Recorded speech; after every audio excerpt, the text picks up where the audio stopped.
जय श्री राम। जय बाबा साहब। मैं विक्रम कुमार बागड़े, राष्ट्र धर्म समाज का एक छोटा सा सेवक। कल 14 अप्रैल 2022 को हमारे सनातनी बाल सभा का आखिरी दिन था।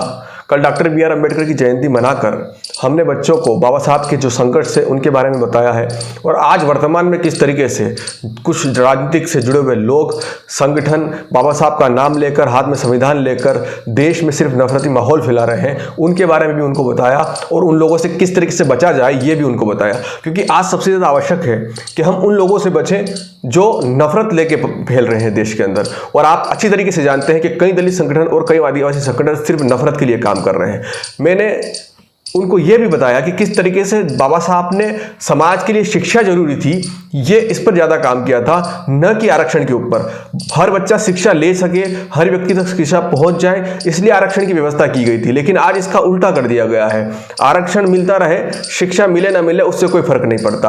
आज गाँव में कई ऐसे बच्चे हैं जो शिक्षा अच्छी नहीं ले पाते हैं, प्राथमिक विद्यालय के स्कूल है लेकिन वहाँ पर बच्चे नहीं पहुँच पाते हैं। तो ये सारा काम जो होता है, ये जो सामाजिक संगठन होते हैं, जो समाज के लोग होते हैं, जो खुद को स्वयं घोषित दलित नेता, आदिवासी नेता बताते हैं, उनका काम होता है कि वो बच्चों के पास जाए, उनको शिक्षा के लिए प्रेरित करें, उनको बताए कि किस तरीके से आपके लिए शिक्षा जरूरी है।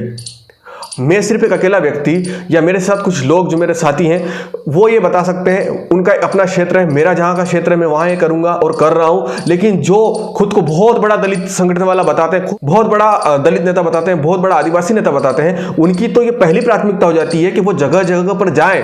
जिस तरीके से वो किसी को घोड़ी पर नहीं बैठने देता वहाँ पहुँच जाते हैं, जिस तरीके से वो किसी को मूंछ नहीं रखने देती वहाँ पहुँच जाते हैं। तो वो एक ऐसी जन जागृति उन बच्चों के लिए भी बनाए जो जंगलों में रह रहे हैं, जो बस्तियों में रह रहे हैं, जो मजबूर है वो काम करने के लिए, जो उनको नहीं करना चाहिए। तो वो वहां पर जाए, उनको ये बताए कि किस तरीके से तुम्हारे लिए शिक्षा जरूरी है, तुम्हें शिक्षा के लिए प्रेरित होना चाहिए। और शिक्षा का मतलब सिर्फ उनको यह ना बताएं कि आपको सरकारी नौकरी करना है। आप बेहतर शिक्षा लेके अपने जो व्यवसाय हैं, जो आपके पुश्तैनी कार्य हैं, उनमें उसका उपयोग करके, शिक्षित होकर उनको किस तरीके से अच्छा डेवलप करके उनको आप आगे बढ़ा सकते हैं। ये सारे काम किसके हैं? ये सारे काम आज समाज के दलित नेता, दलित संगठन है, उन लोगों के हैं, लेकिन ये नहीं बताएंगे। तो आज ये हमें बहुत ज़्यादा आवश्यक है समझने की। मैं डॉक्टर बी आर अम्बेडकर भी बहुत सम्मान करता हूँ, मैं एससी कम्युनिटी से आता हूँ और इस नाते उनके संघर्ष को मैं नहीं भूल सकता। उन्होंने बहुत सारे संघर्ष किए हैं, लेकिन उस समय जो कुरीतियाँ थी वो उसके खिलाफ थे। और आज जिस भारत में मैं रहता हूँ, मुझे नहीं लगता कि उस समय की जो कुरीतियाँ हैं वो आज बची हुई है। आज मैं किसी भी मंदिर में जा सकता हूँ, आज मैं किसी भी रेस्टोरेंट में खा सकता हूँ, आज मैं किसी भी कुएं से पानी भर सकता हूँ, आज मैं सब कुछ कर सकता हूँ। और मैं इसीलिए 14 अप्रैल 2022 का दिन मैंने इसीलिए चुना था कि मैं इस दिन से एक अच्छी यात्रा शुरू करूँगा जो सामाजिक समरसता को दर्शाती है। मैं आपको ऐसे लोगों से मिलाऊंगा जो इस तरह के काम कर रहे हैं, जो अपर कास्ट से भी आते हैं, जो शेड्यूल कास्ट से भी आते हैं, तमाम तरीके के जो लोग अलग अलग जाति से इस तरीके के सामाजिक कार्य कर रहे हैं। मैं उनसे आपको मिलूंगा जो एकता की बात करते हैं। मैं उन लोगों के बीच में भी जाऊंगा जो मेरे समाज से आते हैं, जो गरीब स्थिति में रह रहे हैं। उनका इस विषय पे क्या कहना है? क्या सिर्फ सनातन धर्म को गाली देने से, क्या ब्राह्मण को गाली देने से, राजपूत को गाली देने से अगर किसी का भला होता है? तो मैं उनको ये कह के आऊँगा कि तुम दिन भर घर में बैठे रहो, तुम घर से बाहर निकलो तो 100 दिन, मतलब एक दिन में 100 बार गाली दो, 200 बार गाली दो, 1000 बार गाली दो। मुझे बताओ कितनी बार गाली देना है? ब्राह्मण को कितनी बार देना है? राजपूत को कितनी बार देना है? सनातन धर्म को कितनी बार गाली देना है? अगर गाली देने से अगर किसी व्यक्ति का जीवन सुधर सकता है तो मुझे बताओ, मैं सबको बोलूंगा और मैं खुद भी दूंगा। राजनीति से ग्रसित लोग सिर्फ एक पॉलिटिकल स्टैंड पाने के लिए मंच से खड़े होकर कुछ भी अनाप शनाप बोल देते हैं। उनको पता है 100 करोड़ लोग राम में आस्था रखते हैं, तो हम राम को गाली देते हैं ताकि जो 100 करोड़ का ध्यान है वो हमारी तरफ आकर्षित हो जाए। ये सिर्फ एक राजनीतिक स्टैंड है, इसको समझिए। राम को गाली देने से आपका भला नहीं होगा, माँ दुर्गा को गाली देने से आपका भला नहीं होगा। क्यों गाली दे रहे हैं? ये करके आप अपने जो घर में मिले संस्कार हैं उनका बखान कर रहे हैं। ऐसा मत करिए। आप अपने जीवन के लिए कार्य करिए ना, आप खुद शिक्षित बनिए, आप खुद अपने आप को बेहतर करिए, अपने व्यवसाय को बेहतर करिए, जितना आप कर सकते हैं वो करें। आप क्यों किसी व्यक्ति को गाली दे रहे हैं? क्यों किसी धर्म को आप गाली दे रहे हैं? ये जितने भी दलित आदिवासी संगठन चल रहे हैं, कहा यह जाता है कि इनको 99% जो फंडिंग है वो मीम वाले दे रहे हैं, जो इस्लामिक संगठन है वो दे रहे हैं, ताकि इस देश में जो है एक नफरती माहौल बनाया जा सके। जो शेड्यूल कम्युनिटी है, जो आदिवासी लोग हैं, जो दलित लोग हैं, वो सनातन धर्म के प्रति नफरती हो जाए, वो इस देश के नफरती हो जाए। हमें इस देश का, हमें इस संस्कृति का दुश्मन बनाया जा रहा है। मत बनिए, वो हिस्सा मत बनिए।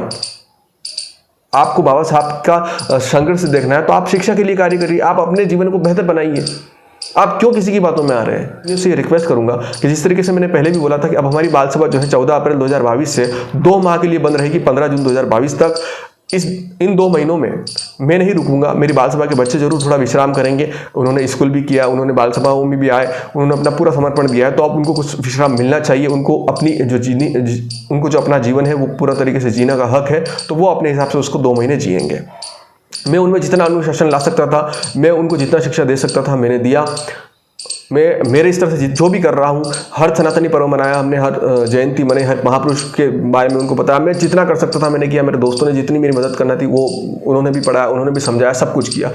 अब जो हमारी सनातनी बाल सभाएँ लगेगी उसमें मैं आप सभी से एक चीज़ रिक्वेस्ट करके बोलूँगा, और मैं पहले भी कह चुका हूँ। देखिए, मेरा कोई संगठन नहीं है और नहीं मैं भविष्य में कोई संगठन बनाने की सोच रहा हूँ, नहीं कोई संगठन बनाऊंगा, क्योंकि हमारी सीमित बाल सभाएँ हैं। 4 बाल सभाएँ, हो सकता है अगले साल 5 हो, 6 हो जाए, जो भी हो जाए। हमें बहुत लिमिटेड रिक्वायरमेंट रहती है पुस्तकों की। फेस्टिवल पे अगर हम कोई फेस्टिवल मनाते हैं तो मिठाई कुछ तैयारियां करनी रहती है, वो सारी चीज़ें होती है। हमें बच्चों के लिए वस्त्र की आवश्यकता होती है, जैसे दिवाली हो गई, कुछ साल में 2 या 3 बार हम उनको वस्त्र देते हैं, तो वो हमें आवश्यकता रहती है। बच्चों के लिए खिलौने रहते हैं, ये रहते हैं। ज़रूरी नहीं है, मैं फिर कह रहा हूँ, बार बार कह रहा हूँ कि ज़रूरी नहीं है कि आप मेरे ऊपर अंधा विश्वास करें, मेरे ऊपर विश्वास करें कि आप मुझे पैसा ही डोनेट करें। आप मेरे जो नंबर है उस पर कॉल करके, उस पर व्हाट्सअप करके हमारी बाल सभाएँ लगती हैं उसका एक एड्रेस ले लीजिए हमसे। आप जो भी वस्तुएं हमें भिजवाना चाहते हैं वो वस्तुएं आप हमें सीधा भिजवा दीजिए। बच्चों के लिए खिलौने हो, पुस्तकें हो, जो बोर्ड आते हैं मार्कर वाले वो बोर्ड हो, चाहे वस्त्र हो। वस्त्र में एक बात ध्यान रखिएगा, आपके सिर्फ हमें वस्त्र में जो है वो सफ़ेद कपड़ा चाहिए होता है, जिस तरीके से हम बच्चों को ये समझा सकते हैं। तो वो सारी चीज़ें आप हमें भेज सकते हैं। और अगर आप थोड़ा बहुत सहयोग देना चाहते हैं तो ये हमारे जो अकाउंट नंबर है, जो गूगल पे नंबर है, इस पर आप हमें सहयोग दे सकते हैं, अगर आप देना चाहें तो। धन्यवाद। जय श्री राम।